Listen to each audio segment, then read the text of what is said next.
A distant cousin of brownies, these soft, chewy and nutty eggless butterscotch blondies were truly addictive. Served with ice cream and a drizzle of butterscotch sauce, these would be the perfect complement for Valentine's. Before we begin with the recipe, let me share an insider secret about flavor pairings, which is basically rechurning the classics. So in a saucepan, weigh out the required amount of butter and cut it into cubes. This is done so that the butter melts quickly and there is no loss of moisture.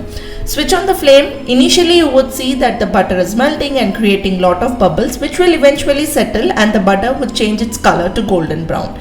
Do not be afraid to cook the butter, just keep stirring in intervals and keep checking the color.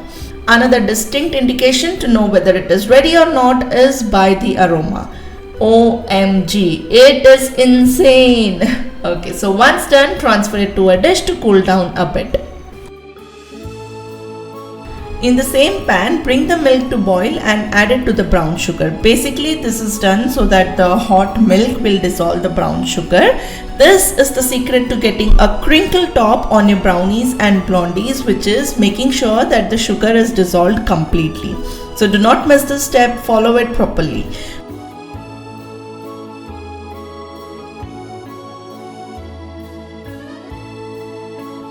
Once dissolved, add in the brown butter and butterscotch essence and whisk again till combined.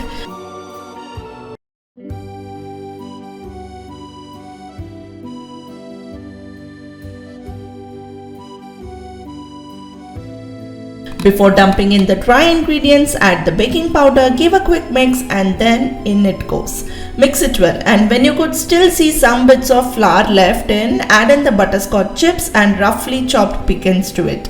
Fold it through to combine into a batter-like consistency. Another tip for making blondies is the play in the texture. Make sure you add at least 2 types of add-ons whenever you make a blondie. It could be chocolate chips, chocolate chunks, fresh fruits, dry fruits or nuts, which also makes your blondie stand apart. Transfer it to an 8-inch cake pan, and if you could see, I have left the parchment paper hanging as it makes it easier to unmold the blondies once it's all done. Bake in the preheated oven at 350 Fahrenheit, which is 175 Celsius for 25 to 30 minutes. Note that the skewer should have little crumbs stuck to it, just like how a brownie would be. And then let it sit in the pan itself for another 5 minutes before inverting on a wire rack to cool completely.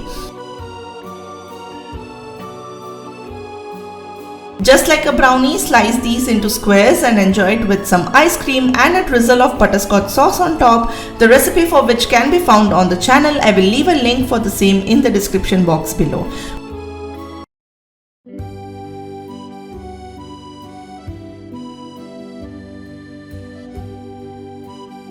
Hope you guys enjoyed this recipe, and if you did, then do hit that like button. If you didn't, do hit that dislike button. But either way, subscribe kar lena yaar. I'll see you soon with yet another one. Until then, this is Sushma signing off. Take care. Bye bye.